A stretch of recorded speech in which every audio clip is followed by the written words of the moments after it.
Pada suatu hari menjelang waktu sembayang, yaitu pukul 3 petang, naiklah Petrus dan Yohanes ke bait Allah. Di situ ada seorang laki-laki yang lumpuh sejak lahirnya sehingga ia harus diusung.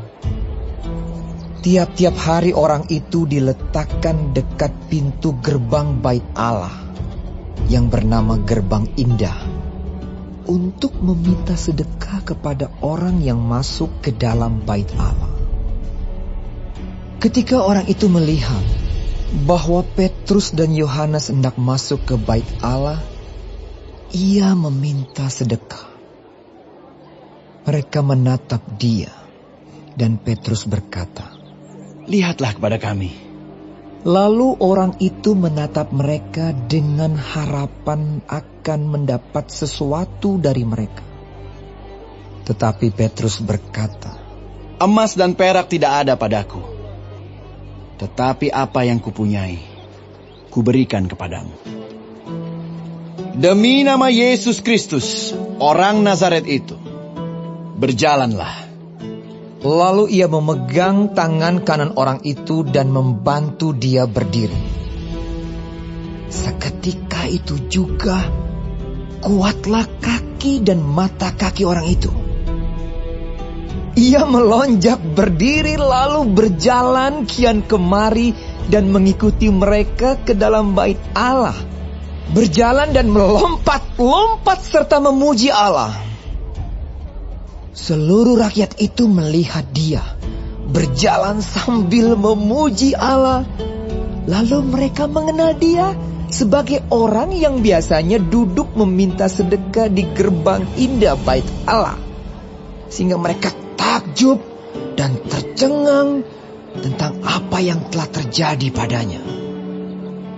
Karena orang itu tetap mengikuti Petrus dan Yohanes, maka seluruh orang banyak yang sangat keheranan itu datang mengerumuni mereka di serambi yang disebut Serambi Salomo.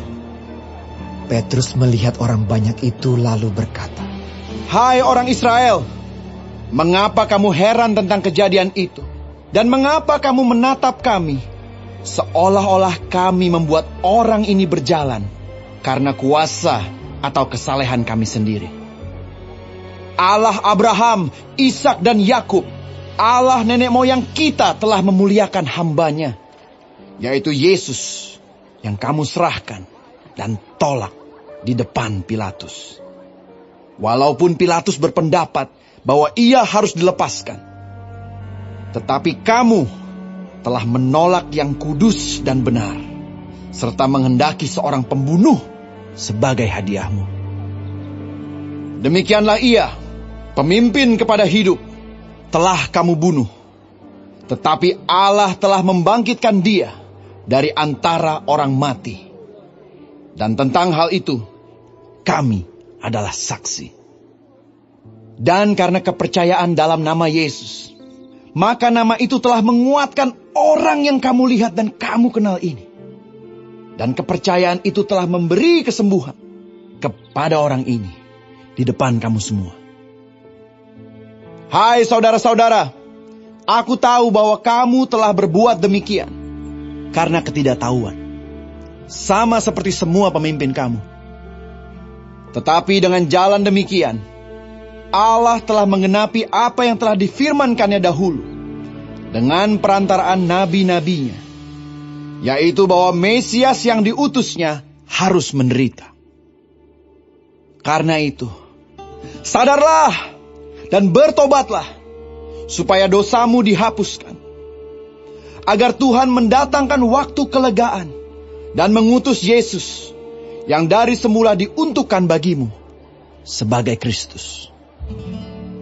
Kristus itu harus tinggal di sorga sampai waktu pemulihan segala sesuatu, seperti yang difirmankan Allah dengan perantaraan nabi-nabinya yang kudus di zaman dahulu.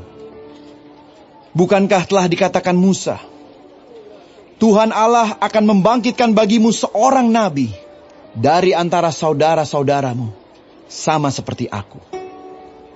Dengarkanlah dia dalam segala sesuatu, yang akan dikatakannya kepadamu.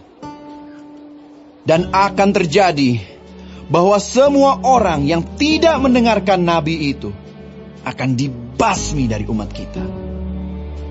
Dan semua nabi yang pernah berbicara, mulai dari Samuel dan sesudah dia, telah bernubuat tentang zaman ini.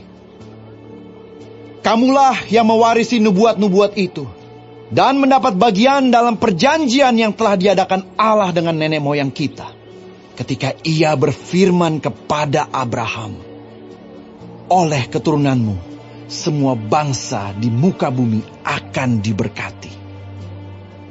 Dan bagi kamulah pertama-tama Allah membangkitkan hambanya dan mengutusnya kepada kamu, supaya Ia memberkati kamu dengan memimpin kamu masing-masing kembali dari segala kejahatan.